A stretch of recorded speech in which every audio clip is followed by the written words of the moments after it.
Alright, I guess we'll go live on YouTube. See how many people will tune in.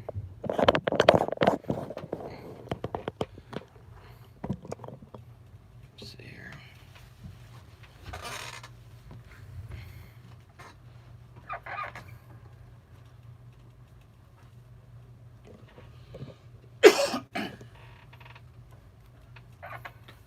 What's up? Dan, there's only 10 people right now. That's it.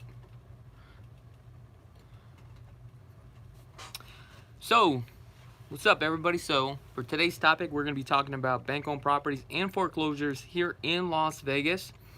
We're about to go live on the air in the next 10 minutes. So, if you guys have any questions regarding bank-owned properties or foreclosures, call in studio today at 702-257-5396. We probably won't be able to take your call right away, so you're going to have to be patient and hang on, and we will take your call. Also, if you guys want to listen live with the calls, go ahead and tune into 101.5 FM or 720 KDON. You can jump online right now and go to iHeartRadio. Again, call into the studio, 702-257-5396. Say what's up, Brett. What's going on, everybody? YouTube. YouTube. Oh, this is going to be fun. Yeah. We'll see how it goes. Let's talk about what we know. Yep. That's it. We got 33 people. All right. We're going to be talking about bank-owned properties, the process of getting your property foreclosed from a notice of default, trustee of sale, and what happens when your property is sold. How the process works. If you are interested in buying a bank-owned property, where do you buy bank-owned property? How do you buy a bank-owned property? What is the process? Who is the bank? Is it Freddie or Fannie? What are the benefits of purchasing a bank-owned property? Call in studio, 702-257-5396. Brett is our expert. He can answer any questions that you may have. How can you be so far back, Brett? Can't even see you, man. I think you need to scoot in just a little. There you go. Right in front of that microphone. Yeah, swallow that shit.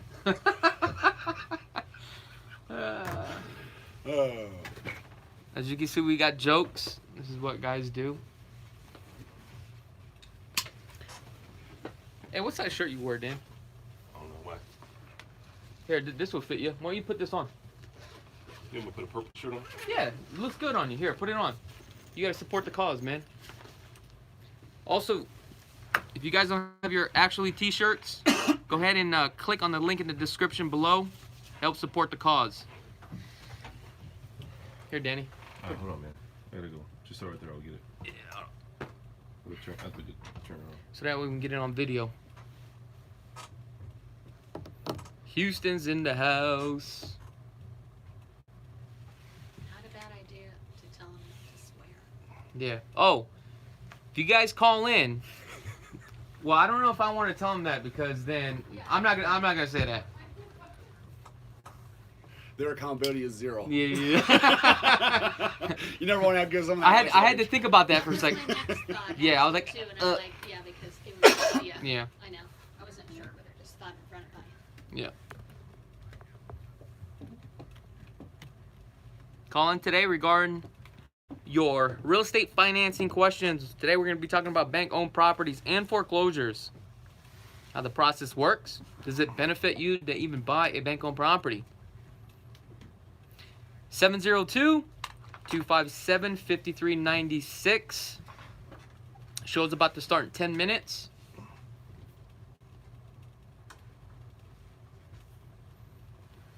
Is we have a total of 12 cameras in here. I don't know why, but we do have a lot of cameras. Editing. Yes. It's all about getting the good footage. Did you just break that?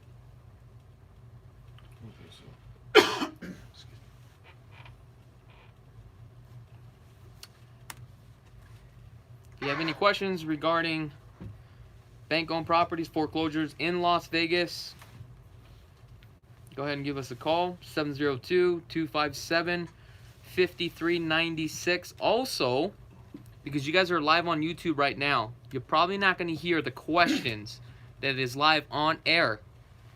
So visit iHeartRadio. The station is 101.5 FM or 720 KDON. So that way you can listen live.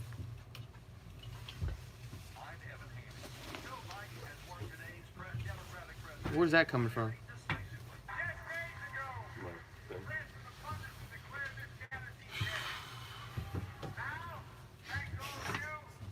This guy's gonna get me demonetized, bro.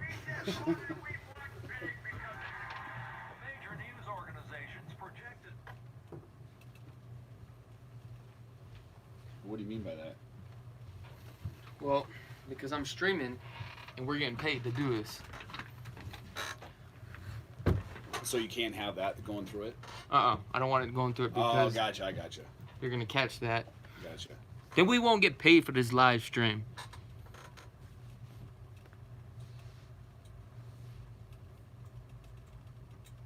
Okay, what was I gonna do here? Oh, here we go. Let's go to. Brett is a new agent with Simply Vegas. He just joined the team. He joined the dark side.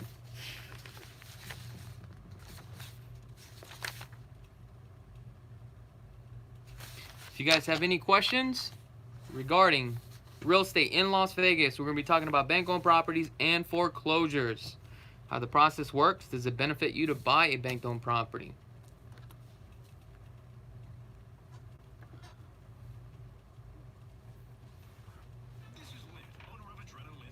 All right, looks like we already got a bunch of questions here.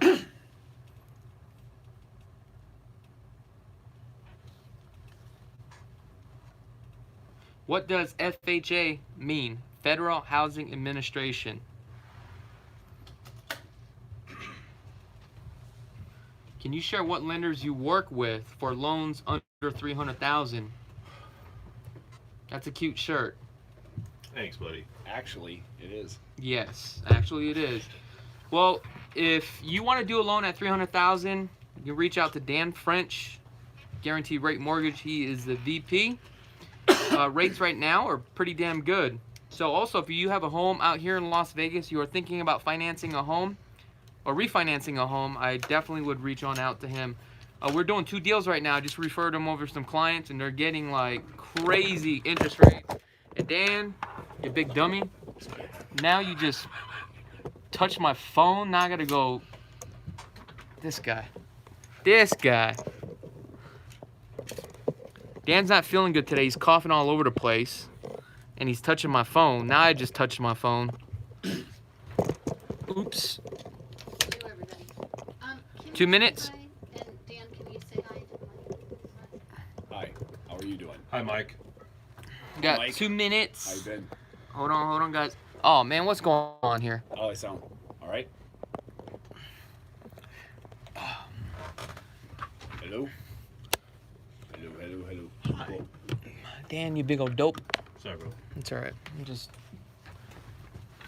busting your chops. Oh, yeah. She needs to let us know when we got the down to 2 minutes. Do I need to touch anything over here? No, Okay. Just making sure. just straddle that mic.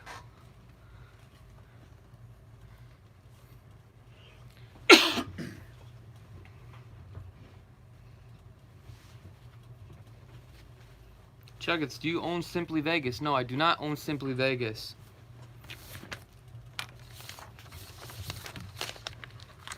What's that, 1 One minute? more minute? Alright, we got 1 minute. Alright. So basically we're turning all the cameras. Okay. Turn on Brett's camera.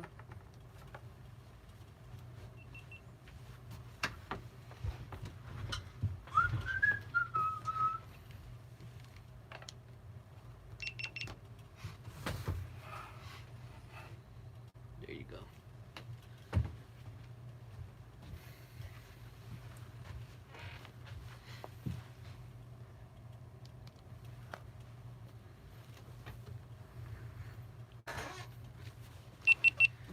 All right.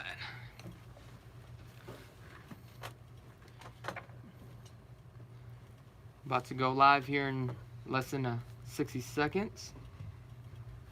Can you hit that? To look straight. Yeah. Denise, I can't hear anything. You gotta plug it in. Oh. No, it was plugged in. You took unplug it? Radio 101. You unplugged it? Turn on. On.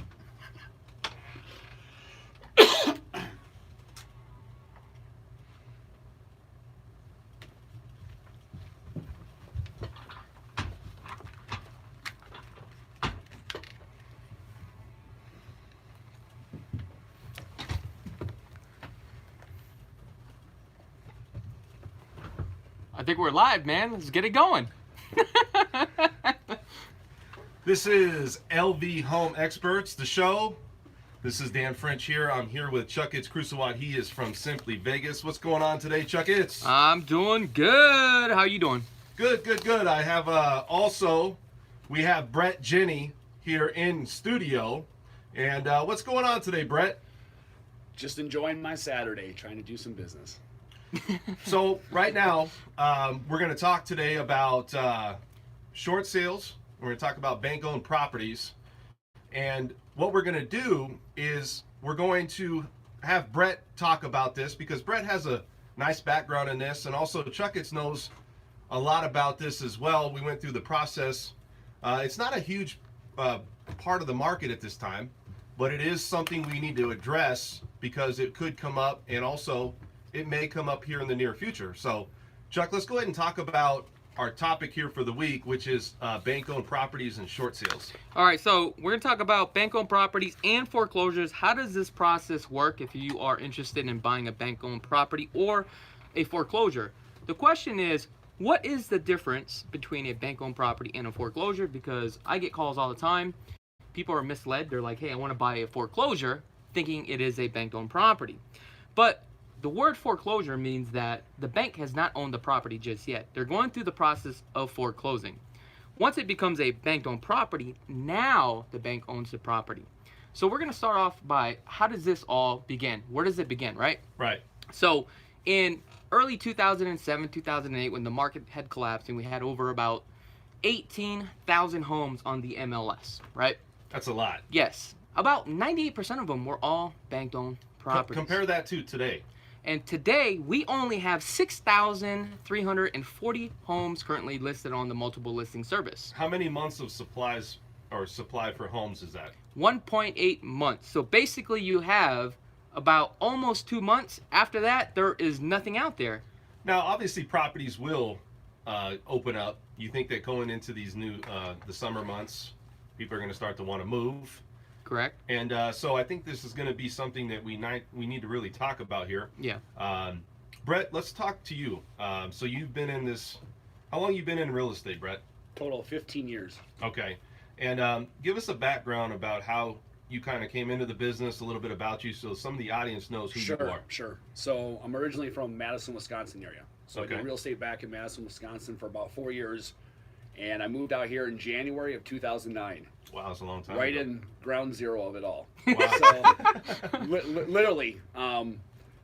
So I would put it this way. What kind of market did we have then? The first 2 years, from 2009 to 2011, and I kid you not, I showed homes 7 days a week. And the amount of homes that I showed where there was actually somebody living in there that wasn't vacant was zero. Yeah. I'm not kidding. Wow. Every day, 7 days a week for 2 years were vacant properties. That's how bad it was.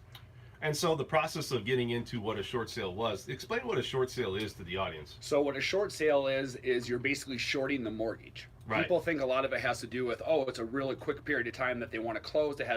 It's actually the exact opposite. It takes a lot longer, or it used to. It depends on the bank and the lender. Correct. So you're shorting the mortgage. So what you're basically the difference between a bank-owned property, a foreclosure, and a short sale is you're basically going back to the lender and you're asking them to take less on the loan than what's owed on it. Correct. So say your loan is $250,000, the market value of the house or whatever you want to short it for is say $175,000. You're asking them to let it go for $175,000.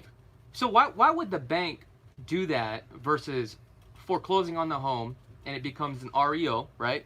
Real estate owned, taking the property back and just selling on their own versus just doing a foreclosure. How does that benefit the bank? Well, first of all, a lot of them are insured, so Yes. they're getting their money anyways. Yeah. Second of all, the foreclosure process can be very costly for the bank, tens of thousands of dollars a lot of times. So Wow. it'd be in their best interest to go ahead and do a short sale because they're going to save more money. Just so basically, number-wise. what happens is they have an asset manager. So the asset manager, based upon the region or the location, they'll take a look at their full portfolio with that service or with that bank to see if it makes sense. And 9 times out of 10, it just makes sense to do a short sale versus foreclosing on the home and taking the property back. Right. So that's the short sale process part, Correct. right? Correct. What is the difference between that and, let's say, a bank-owned property? Bank-owned property, the bank has already taken the property back. Okay. So there is no, I want to go back to the bank and ask them to forgive the difference. It's already taken. And they have a legal right to come after you. Let's talk about how this process works. So what it is an owner of a property is a mortgager. The bank is a mortgagee, and there's a third party, which is the trust, and the trust holds the trustee's deed. That's the security instrument, Right. and that's the beneficiary is the bank. So basically, it's spelled out. If you don't pay us, what happens is we end up foreclosing. Normally, after 90 days, you'll get a letter. Then another 30 days from there, there will be a notice of sale. Once it gets to a notice of sale, the property goes onto an auction block where anybody could bid on the home, and you would have to pay cash. Normally, the banks will have a reserve. If the investors don't meet that reserve, then what happens is the bank takes the property back, then they'll list it with an agency out here in Las Vegas. So that's just kind of the gist of things. Right. And so we talk about bank-owned, and then we talked about the short sale process. Obviously, it's a lot quicker to go to the bank-owned process. Is there any restrictions for the bank-owned as far as if you're making an offer on a property that you know of? That's a very good question. So when it comes to a bank-owned property, it depends if it's Freddie or Fannie Mae, right? If it's going through HomePath. For the first 30 days, what happens is if you are a primary resident looking to buy your first home, within the first 30 days, you have better leverage than any other investors out there. If it's a secondary home or if somebody's buying it to invest, Right. you would have to wait after 30 days in order to make a bid. Yeah, and they still have this, I just had something actually come across my desk Yeah, where they wanted to buy an FHA property that was bank-owned. yeah, Now, it's within that 90-day rule, and that 90-day rule for FHA is still intact. yes. So you have to look at, somebody wanted to make an offer on it. They were like, well, is it bank owned? Well, most there is some restrictions, but Yes.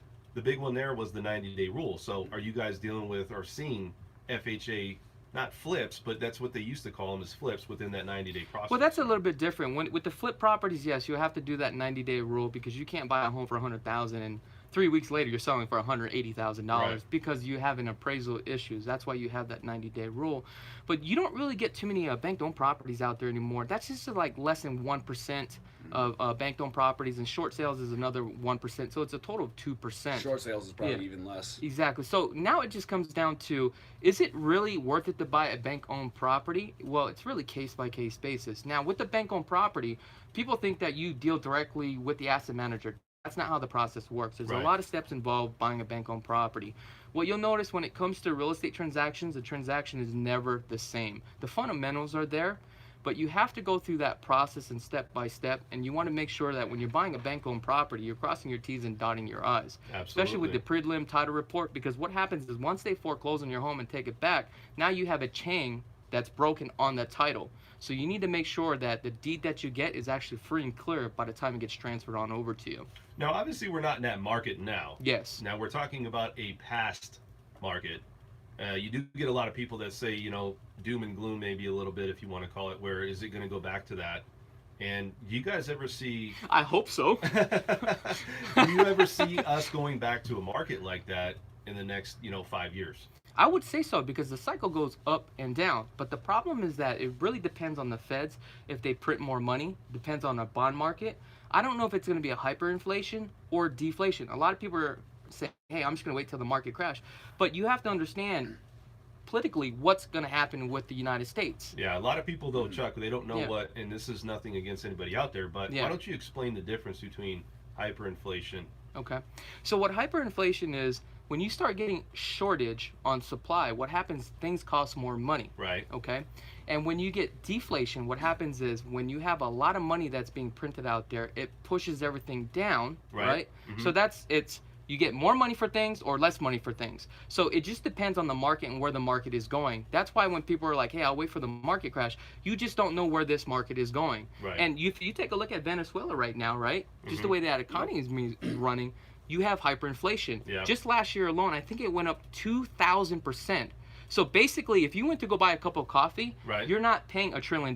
You're going there, right, with a bunch of dollar bills, and you're basically weighing your dollars just to buy a cup of coffee. That's crazy. Their dollar bill has sank like 95% in value in the past 5 years. Wow. Here's the thing. I had a client that was from Venezuela. He came on over and showed me like one of their bills. It's like $1 trillion bill. What? And I look at it, I'm like, this thing looks fake. It's like Monopoly money. Well, it kind of is. Yeah. Well, think about it. But he's like, hey, guess what? I'm a millionaire. Well, Yeah. technically you are, but there's really no value. And that's what we call fiat money. But you know what? That's not what this topic is about. So Right. I want to jump back on topic with foreclosures and bank-owned properties. And one of the things that I get called a lot is, hey, what about bank owner foreclosures? So that's the reason why we're talking about this topic today, is because people are just misled and they think, hey, I'm going to buy bank-owned property. I'm going to get the best deal. That's not how it works. Right. And that's, I mean, like you said, it's 1%. Yeah. So a lot of people don't really know what the differences are. If you look at, like we talked about this market ever going back to what we said with foreclosures and where we had the short sales and all these things going on, we'd have to have something pretty significant happen. Yeah. Though. We would. Yeah, for us to get back to that level. So I don't want to put an alarm out there for anybody that's like, oh my God, this is going to happen. People have to understand that back then, I mean, we all know need no loans, no income, no assets. Right. Mm-hmm. I'm a teacher. I make $300,000 a year. Trust me. Wink, wink. Sign here. Right. And I mean, yeah. it's real people with real jobs. Yeah. Completely different story. Well, Yes, you know. some lenders are still, that's starting to come back though, isn't it? It is. Well, I mean, everything always comes back, but It comes back, but here's the thing. But it's yeah. Go ahead. It's not as it's not out there as it was before, Yeah. where it's as easy. Yeah. You know, there is some options out there, and it's very far and few. There was even, I think, something out there where Nevada was saying that they don't want to even pass a law stating that they could do stated income. I mean, there was a big problem, but I think what we're out here talking about is what is the real differences with these properties, and then how do you gain from some of these properties that, let's say, if you are looking for some type of deal or something out there, is short sales even out there that are still being put out as far as just making that deal and getting that? Yeah, I mean, short sales are still out there, and you still could possibly get a deal. Here's the thing about a short sale. It just takes too long through the process. Right. And during that time period of 2008, 2009, if we were doing a short sale, and I've done a lot of my short sales in my time, what happens is the buyer will end up paying for the attorney fees, right, just to do the short sales. The reason why is because a lot of the agents didn't want the liability.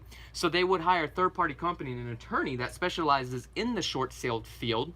But what happens is the agent were marketing to sellers that were underwater and say, hey, you know what, we'll pay for the fee. But they would take that fee and pass it all over to the buyer. But the market was so hot, buyers would still pay for it. Right. It was crazy. So if a home should be $300,000 and selling for $250,000, who cares if you got to wait? You're getting a home for $50,000 under. But guess what? You do a short sale now, the bank's going to come back at market value. Exactly, because there's an asset manager. And here's the thing. You can go through this whole process and wait 90 days and finally get an answer on a foreclosure, but you realize, I'm not getting that $25,000 discount. Correct. Asset manager is like, I don't care. We're going to put it back on the market. Listing agent doesn't care because it's an approved short sale. Right. So now it's an approved short sale. You did all the hard work, the legwork. Now it goes back on the market, approved short sale. And that's what we see on the back end as agents. Now, when somebody comes in, submits an offer, they accept the offer. Right. It only takes 35 days to close from then.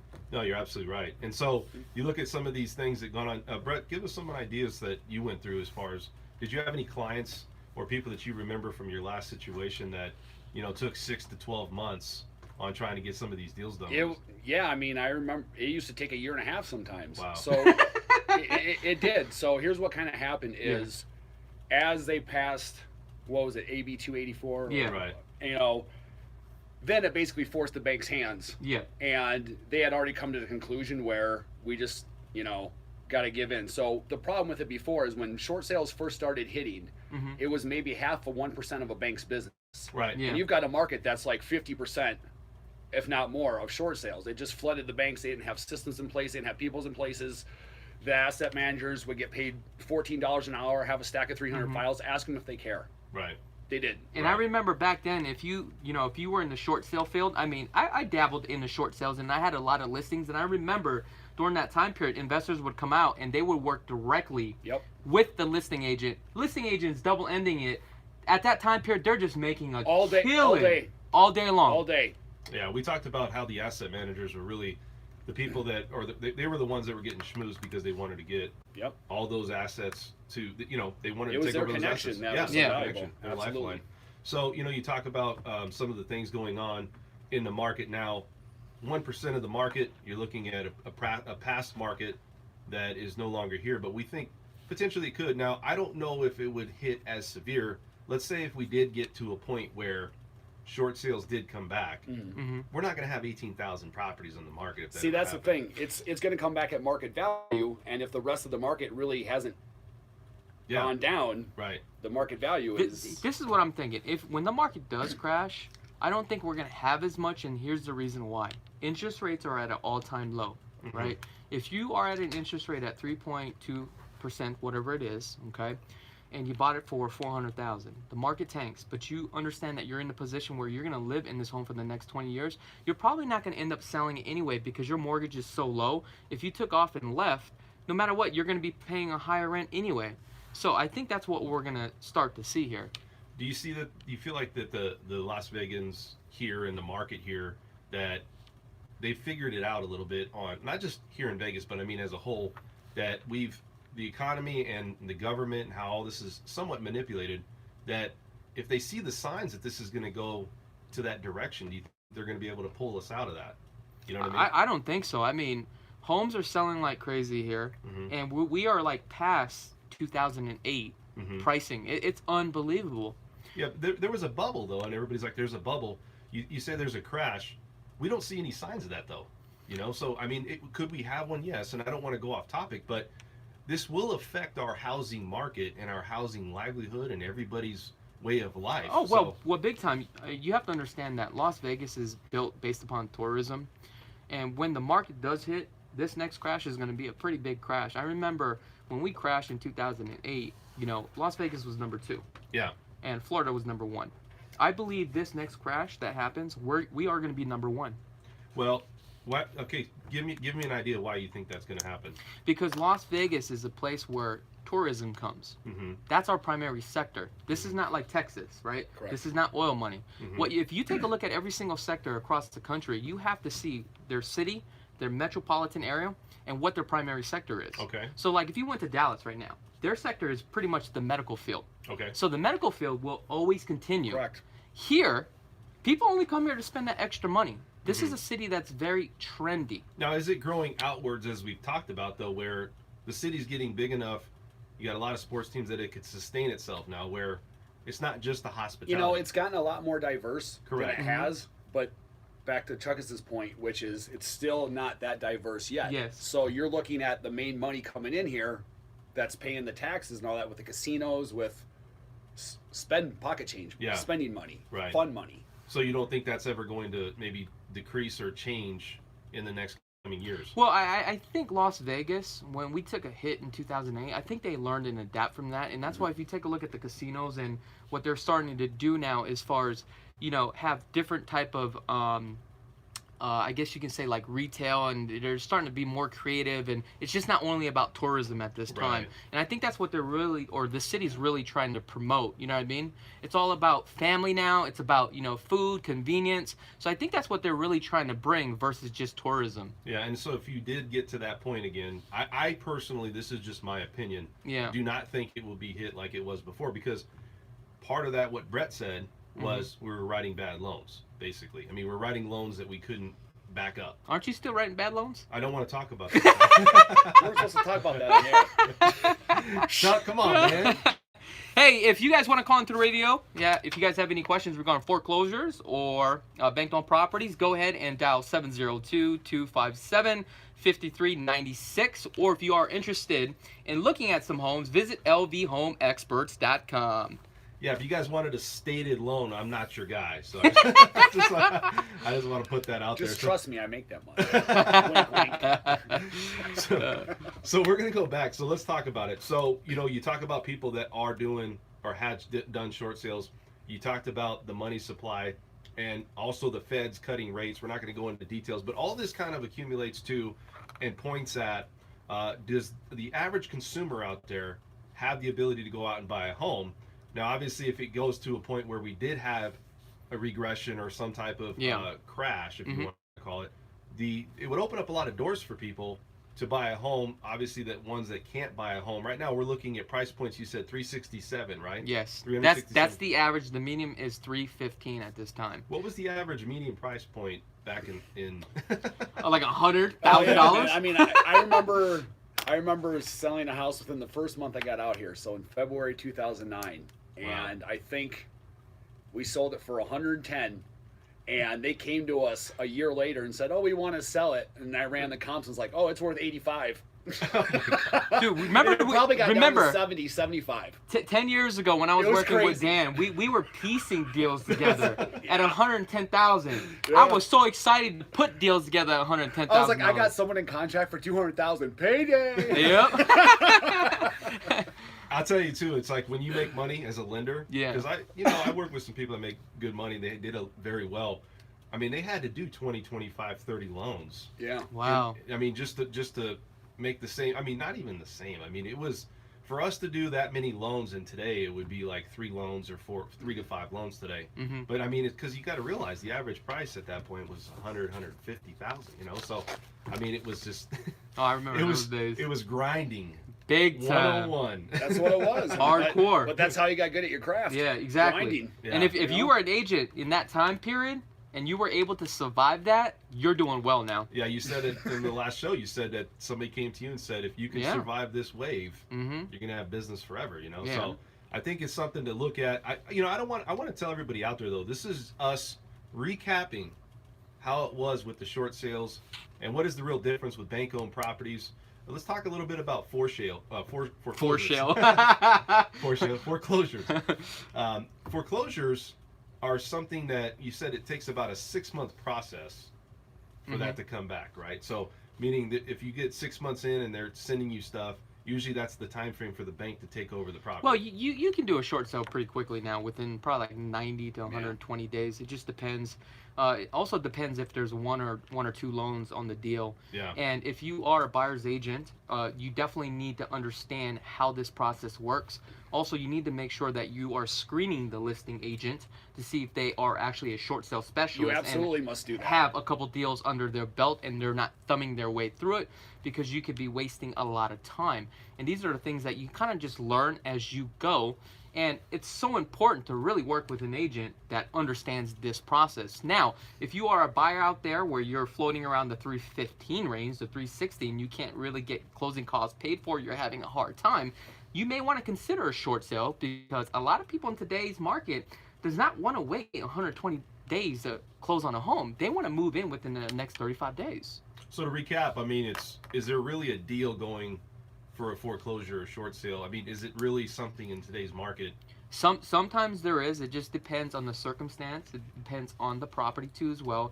It depends if you're going to be paying cash or not. Sometimes the home that you're going to be submitting an offer on, the pool pump's broken, or the pool's dilapidated, or the house is, then you can actually go in and negotiate the deal if you are looking for a great investment property. But the problem now is that you're not going to make as much of a spread. So if you're an investor and you're looking for a certain type of return, is it really worth your time?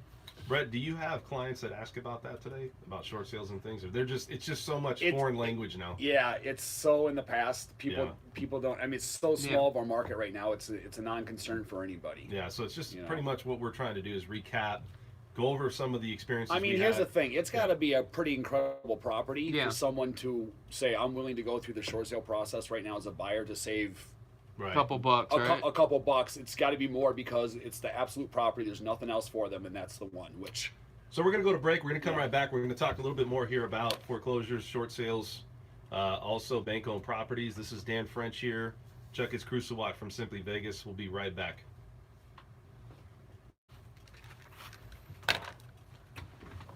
that was fast. How long was that? Like 30 minutes. Good. I'm like, don't tell me that was 10 minutes, dude. It's been a minute. Dude, we didn't get no calls? None, dude. Dude, that's crazy. Are you tired of strained relationships, the shame of Dan, overindulging, and downward you can spirals? actually... Quitting You're drinking not gonna go deaf, dude? just isn't for you? Sound No, I turned it down. Oh. Actually, it's unplugged. Go down. It was unplugged. Dude, what happened was this thing is screwed up, dude. This sound. Oh. It's like she had to get a different knob.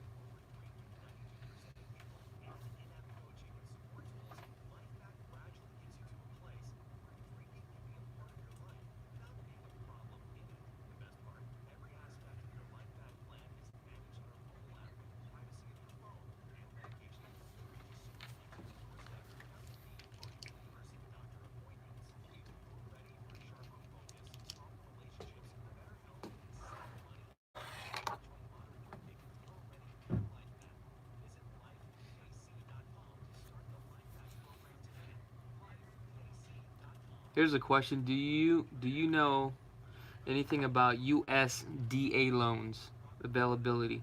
Yeah, they're shitty. Okay, so Spot, yeah. 2 minutes?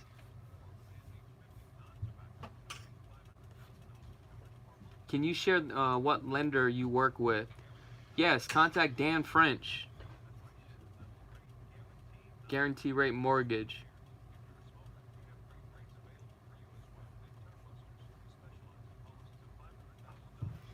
Does it make sense to buy cash? Never. You are live on air right now, Dan. Spoken like a true lender. Like a true lender. I can also ask you a couple of these questions. Can you guys talk about the city would be a good place to invest? She said thank Sucks. you.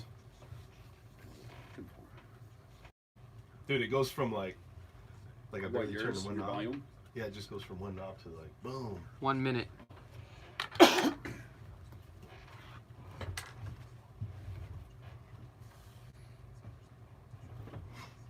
Oh, here's the one. Where do we find bank-owned properties at?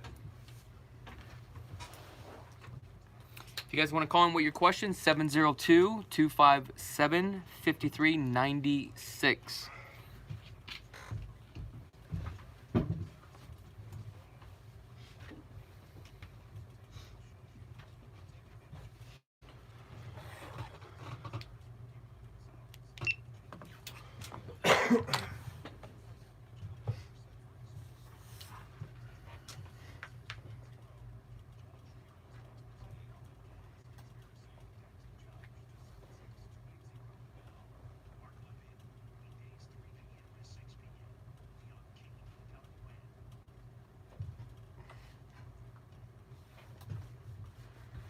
And welcome back. This is Dan French here. I'm here with Krulsawat from Simply Vegas. This is the LV Home Experts Show. And I wanted to hear, we're also here with Brett Jenny.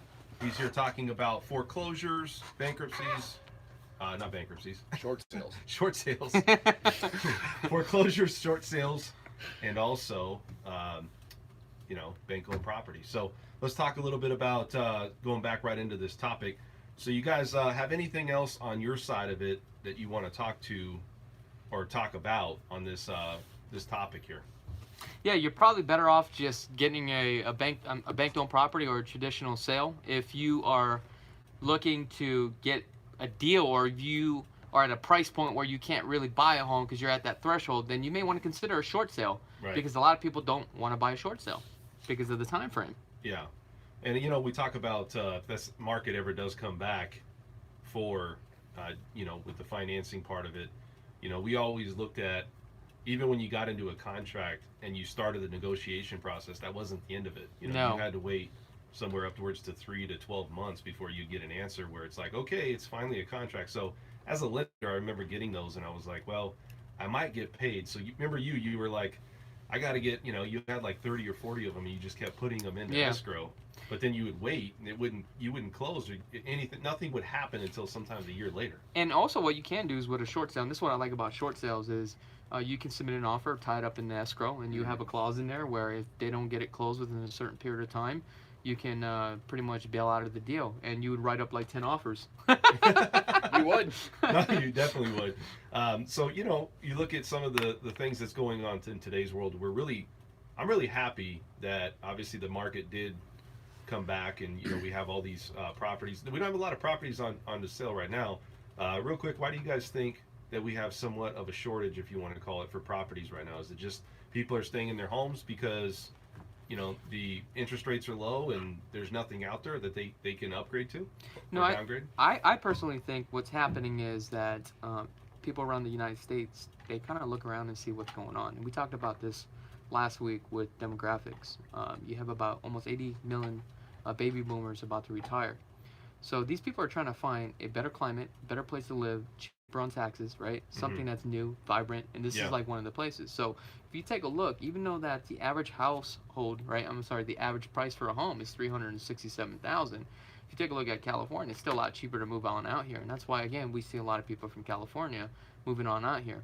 So, do you think? Have you seen markets like this in the past where we've been shortage on these homes? Obviously, everybody's kind of going to new homes, but how long did it? Do you see a recovery, or not a recovery, but do you see something happening where we get more properties on the market in the next few months? Because this is a normal thing that happens. Most of the, we go through this process pretty much every year, or how does it work for you guys? Have you seen? Well, what I've noticed now is that, like I said, we have about 6,000 homes currently on the market at this time. A 1.8 month supply. The way that things are going right now, what you're going to start to see is the homes for resale is going to plummet, and it's all about supply and demand, economics 101. Pricing is going to increase based upon the way that this market is going. Plus, with the feds drop the rates. I mean, I'm doing deals at like 3.35%. It is unbelievable at this time. Yeah, and Brett, like with your clientele and the people you're talking with, and just trying to go through the process of getting them into houses, what are some of the challenges that you're facing, maybe with some of the clients that you're dealing with today? Just multiple offers. Really? So you got a lot of offers going on, and it's because there's not a lot of properties in the market. Yeah, right? that's the thing. There's just not a lot of properties. So especially if it's a good property, well, duh, everybody wants that property. Yeah. So you've got 5, 6, 7, sometimes 8 offers within a day or two. And if you have a client that needs a little bit of their closing costs paid for, or whatever it is, that would be actually a good scenario to maybe switch them over to a short sale too, because no one's multiple bidding on a short sale, and you need a client who needs, say, half of their closing costs paid for. A lot of time banks will do that. So the negotiation part of it with a short sale, and even in today's market, how important is it to have an agent where they can negotiate? It's very important for the short sale process. Oh yeah, for sure. I mean, no matter if you're buying a short sale or a traditional sale, that agent must understand what is customary practices in today's market. They also must understand what's going on with the housing market. What's the average household income? What's the median price point for a home to be sold? Where's the market at? Where the challenge is? Because if you're buying a home at $367,000, that's the majority of your market, and it's a challenge. So if you are a new agent and you're going out there and asking for closing costs, you're probably not going to get your offer accepted, especially if it's in a good location and it's a move-in ready property. That's the reason why you're getting multiple offers on the property. And these multiple offers, having a seasoned agent is either going to seal that deal or it's not going to happen. I'll be honest with you. Chuck and I, we've done enough deals where we know a lot of the other agents. There you go. So, hey, how you doing? Yeah. I have a great buyer. They've worked with you before. They know you're solid. They know you bring solid buyers. That goes a long ways a lot of times. No, you're absolutely right. Agents want to work with other agents that can get the deal done. And the last thing that they don't want is to go under contract. The deal falls apart because you try to piece this deal together and you weren't upfront in communicating and working together. Next time when a deal comes across his desk and you're submitting an offer, you're not going to get that deal. Yeah, it's familiarity. I have clients that you look at that are, California, you talk about Hawaii, we talk about East Coast. Yeah. And the questions I get a lot, especially on the financing side, is what is the benefits for you for me working for you or with you as a lender? And it's really because that lender that they're currently working with may not know the agent there, right, Yeah. on the selling side. Mhm. That selling agent might know my name and have that extra foot in the door. No, to get in you're there. absolutely They right. know. They know when you approve yeah. someone. You're solidly Yep. approved. That's You know it. what I'm saying? You're not And we've- wasting time. And Sorry. we've done no, don't be sorry. We're just talking over each other. Yeah. It's good. Just a couple dudes talking. That's We're just right, talking. man. We're the beers. So I remember we used to do deals. Or obviously we're still doing deals, but there's times where like, hey, I'm gonna do a deal. I already know Dan. I know he can get it done. Right. We just did one like that a couple Yeah, and months it's agents are the ones ultimately coaching their sellers, Yeah. you know, the selling agents about, hey, we want to get the best deal, we Mhm. want to get this, but then they see, okay, do we want to waste our time putting that property on the market if we know that they don't not confident, you know, the bigger banks and some of the banks out there that they go on these online banks, sometimes, you know, they take longer and sometimes there's issues, you know. And when I used to take listings as a short sale, I would always make sure that the buyer was solid. Even though that they would send over an approval letter, Yeah. I would say, hey, you need to get approved with Dan, and I want to see everything what's going on. Absolutely. Because some lenders or sometimes clients would just walk into a bank, and those guys that are sitting behind the desk, Yeah. they're, Yep. they're just issuing out papers. All lenders right? are not equal. Yeah, exactly. means. And it's not just the lending side of it. Let's talk about the title part of it. Yeah. You know, if you have a title company that you're working with on these short sales, or you have with the lender, and then you have a home inspector, all these people, everybody's like, well, you know, you're just referring these people because they work with you and you guys are friends. That's not always the case. The case is you want to make sure that you get the deal done. It's very important. Everybody has earnest money, deposit money Yes. out there at risk. We don't want to waste anybody's time, including the seller's time. You want to surround yourself around people who know what they're doing. Absolutely. None of us get paid until the end. Let's just be honest. Yeah. We don't want to waste time. Yeah. I mean, You're absolutely right, Brett.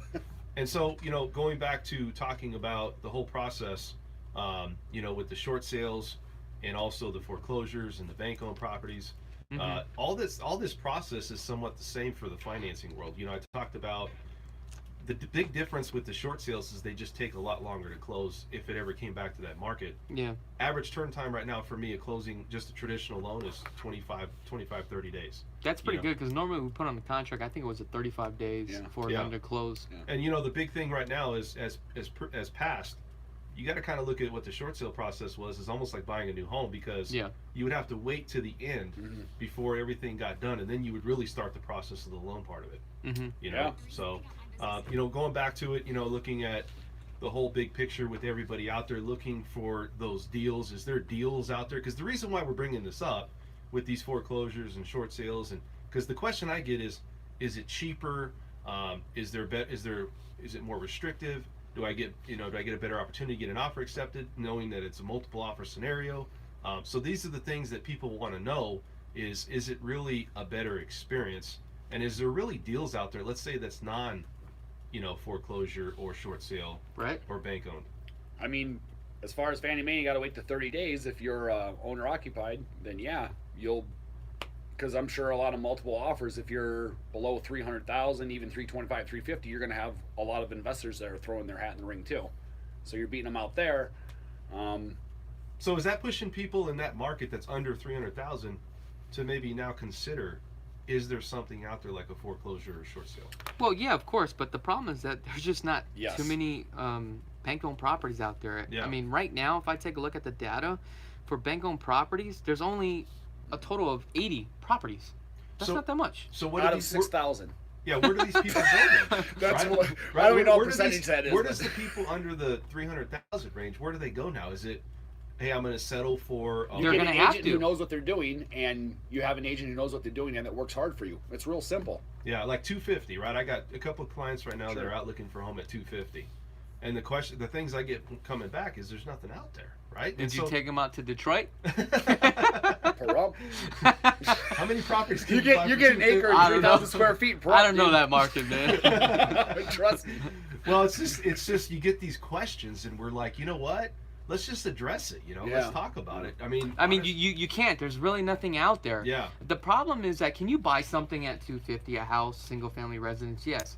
You may not like the condition. You may Condo. not like the location.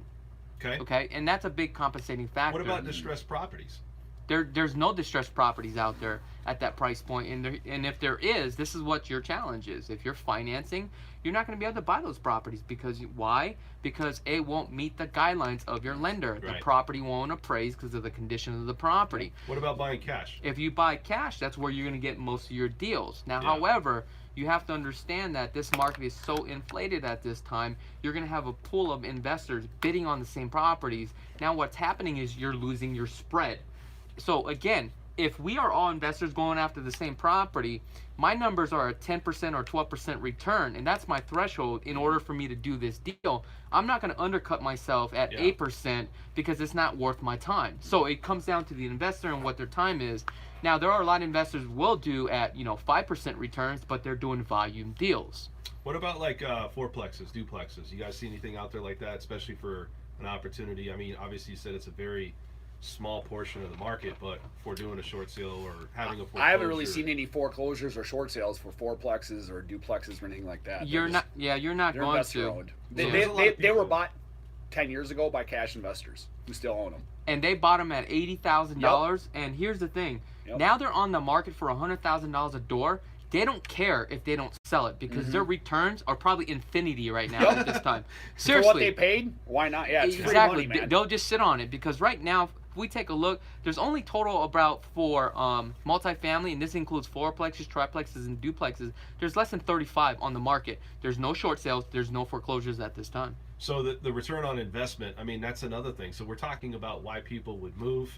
You got rates low. Yeah. Opportunities are out there. So right now, if you guys had to sum up this market where we're currently at, would you say we're in a robust market that has very slow movement? Okay, so let's talk about this. So if we take a look right now for single-family residents, and I'm talking about, just detached townhomes and condos, the average days on the market now is 31 days. But if we look since last year, it was only 25 days. But what I'm starting to see is the pricing is starting to climb. Last year it was about 308, right, for the medium. Now it's at 315. So things are starting to climb. However, inventory is coming low, but the average days on the market is a little bit longer. But if we take a look, every 7 days of all the properties that are currently listed, 8.2% are actually doing a price reduction. So that tells you that they're overpricing the property. That's the reason why it's on the market for as long as it is. So if you are thinking about you selling your home, if you are at the price point about 400 and less, that property will move quickly if you price it correctly. I just took a listing. Threshold. Yes. So I just took a listing. It was a 4 bedrooms with a loft with a pool. The property's worth about $335. We marketed it at $325 and say, hey, look, we're gonna get this thing done.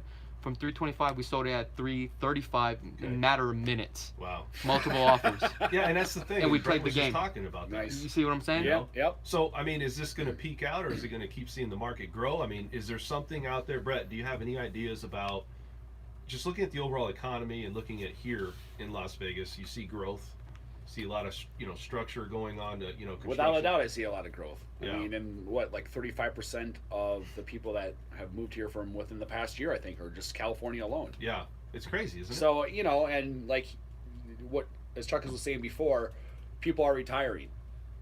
I'm from Wisconsin. 2 weeks ago it was -5 degrees. Yeah.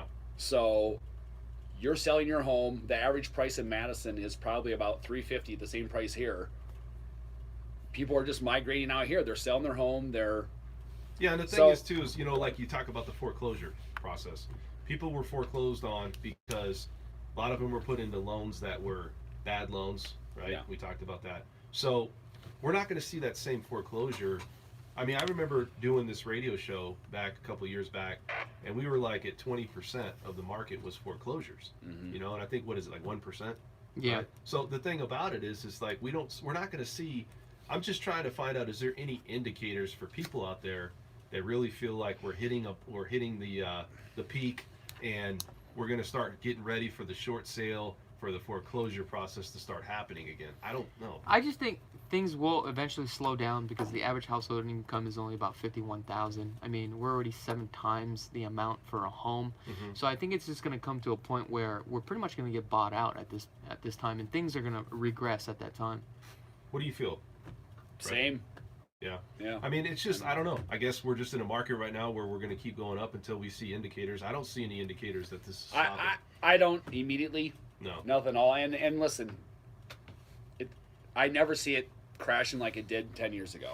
Yeah, and I think it's because like, go ahead. There's real people, there's real loans, there's a lot of real things now that everything has to make a correction.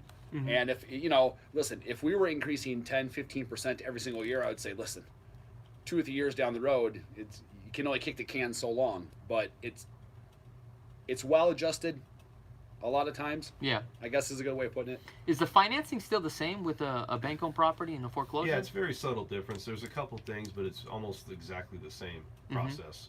Like I said, there's FHA. We had an FHA situation with the 90-day flip. A lot of times that comes into play because the bank takes the property over, whatever happens. But for the short sale process, I mean, if it ever came back to that market, I mean, like we talked about, it's a lot of negotiation. It's a lot of, you know what, when you get that first contract, we know that that's not the final contract. Yeah. So we just kind of get it prepared. You know, Yeah, you sit there for another 3 to 6 months. Yeah. So it's just kind of going through the same process, you know, with that. But I think what it is for everybody out there, and maybe you guys get this question, there's a reason we're bringing up the short sale process, because we could go back to that market. We also could go back to seeing foreclosures again, but we also need to see something that says, hey, we've hit that target or we hit that mark. And I see a lot of people thinking, oh, we're any day now. It's going to happen any day now. Well, like I told you guys in previous shows or at past, Australia didn't have a recession for 28 years, right? Yeah. They didn't have a regression for 28 years at one point. So the bottom line is you just never know. you just don't know. Yeah. And so we're just kind of going over it to say, look, there's two sides of this, right? There's one side where this does happen. This is what's going to happen. We're just talking about it overall. I always tell people, listen, if somebody comes to you and tells you what's going to happen exactly with the housing market a year or 2 years down the road, run the other way. Yeah. Because you can't trust them. Let me ask you this from a seller's perspective. If they just got done doing a short sale, but they want to get a loan, how does that process work, and how long do they actually have to wait, again, just to get a loan? Well, going through that process, typically as a short sale on an FHA loan, you have to wait a period of time for them to get back into, it's like a bankruptcy. You know, it's like you had something happen. Now, it's different, though, if you're a veteran. Now, if you did it if it was like a conventional loan, VA is its own animal. Yeah. But there's a time period you have to wait. It's similar to like a bankruptcy where you have to wait and you have to, you know, make sure that it exceeds that time period, then you can come back and try to get back into it. So there is a certain time period, and I think also the other time period that you have to take in factor is your credit, because normally what happens is when you go through the foreclosure process, you can't make that payment. Now you have all these delinquencies, and that's where it really hurts you when you go back to get the financing, right? It does. I mean, it's like this, you know, I've seen people, though, where they did a short sale and they're at an 800, and within a year they shot back up to the 800. Okay. Because all they had was that one blemish. And I'm going to flip this back to you, and this is where you got that credit simulator, right? Yeah, we got a credit simulator. I mean, that helps people. I don't want to put out there that it's going to help everybody. But it draws a map. Yeah, let's be honest. I mean, I give it to everybody. Yeah. I'm going to say 40% of people out there really take advantage of it. Yeah. It doesn't mean it's a bad thing. It's just a lot of times people are in a position. I've seen it on both sides where people are like, you know what? You know, I'm a 580 and I'm determined to get into a house, and I give them the blueprint to get into getting their score up high enough to get them approved, and they follow it and they do it and it gets done. So it's just, there's options for everything out there now. Yeah. You know, for the lending side of it, there's everything that we can, you know, a simulator. We could pretty much narrow down to, you know, just anything really that goes on with the financing part. All bank options are open. So, you know, I think what I want to convey to people out there is that, you know, we talked a lot about the short sale, the foreclosure, a lot of the bank-owned properties and all these things that we talked about today.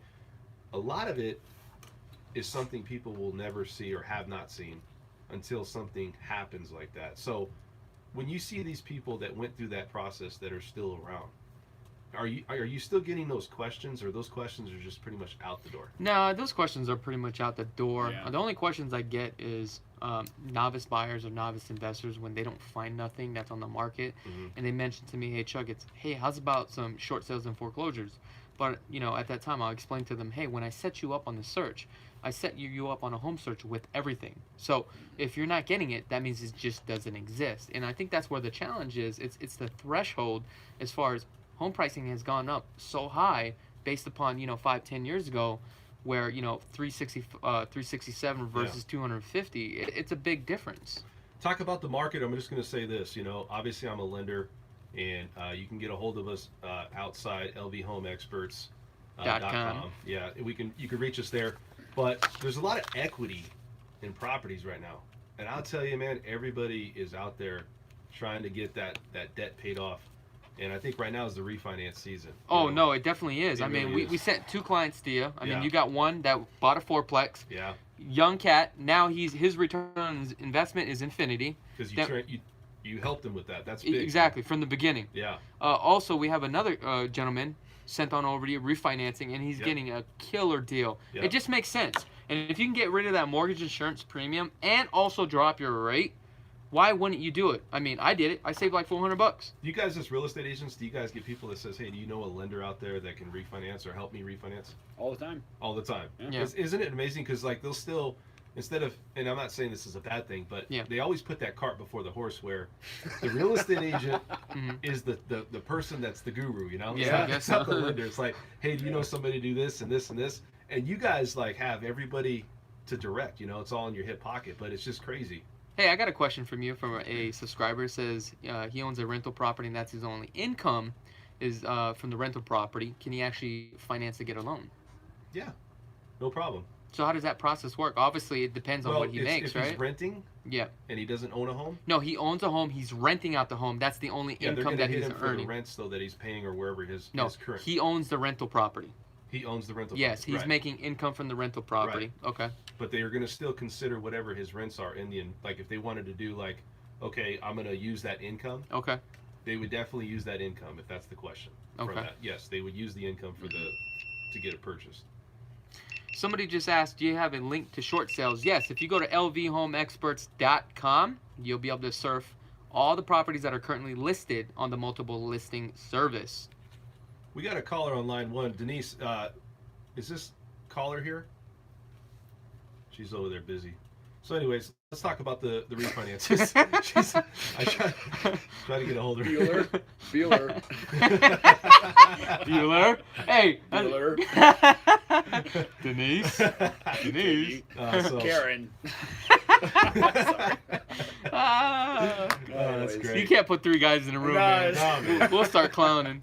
It was hot up in here though. I know. Yeah. Smell like man must up in here. Get that door open. So we got Pamela on line 1. Denise, is she here for us? Okay. Pamela, are you there? Yes, what's going on, Pamela?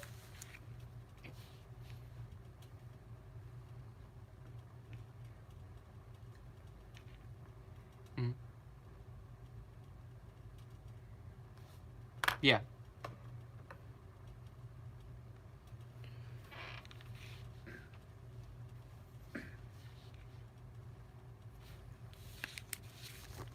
Totally understandable. Now that's a question for Dan. However, his headphones is not working. So, Dan, the question is that this caller is fully disabled, and is there a type of loan that is out there? For disabled? Yes. Any type of programs or anything? I mean, obviously the driving force behind every loan is going to be, can you have the ability to repay it? So is she getting disability income? Yes, she said she is. And how much are you getting, ma'am?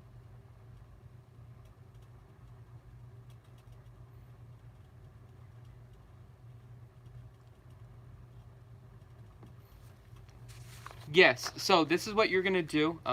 You can go to lvhomeexperts.com. There's a drop-down box on the financing, and that will link you directly to Dan. If you just go ahead and type your question and enter your information, and Dan will get right back to you regarding that information, okay? Well, thank you so much for the call in, and you have a blessed day. All right, so let's go back. We were talking about the refinance situation, you know, and I just want to kind of touch on this. So Yeah. This is really the refinance season, and everybody out there, FHA, VA, got streamlined VA, Earls. Hey, what's the rates right now? 1.2? I mean, matter of fact, After the last few days, bro. I had a person tell me, What's up? hey, this person told me they're not doing anything until rates hit below 2%. He was the first call, right? Said you'll over 5 a.m. Hey, Jim. Hey, if he said 1.2%, his phone is going off right now. Oh, yeah. Call now. 1.2%. Nah, just kidding. It's So we not. got about a minute left. If you guys out there are looking to possibly look and see if you could save money, reposition yourself, reevaluate your mortgage on doing a refinance, cash out. You can do a rate and term. Obviously, you can do a streamline. debt consolidation, home improvement refinances, go to lvhomeexperts.com. You guys can find us there. You can fill out all your questions and insert all your information about what you're trying to do, and we'll see if it makes sense for you. So you guys have anything else to say here about short sales, foreclosures? It's kind of the end of the show, so we're going to... Visit lvhomeexperts.com. Brett? Visit lvhomeexperts. All right, that was funny. No, I mean, Bueller. we pretty much covered it All right, all. we're going to wrap this up. This is Dan French here. I'm with Chakits Krulsawat from Simply Vegas, lvhomeexperts.com. LV Home Experts, the show will be back next Saturday from 6 to 7 p.m. We'll talk to you next week. Sorry, man. No, that was cool, bro. That was fun. You gotta have a little bit fun. Yeah, Man. yeah. It's not serious. Dude, I couldn't hear a damn thing, dude. This whole thing. That was a good question for you, dude. That was.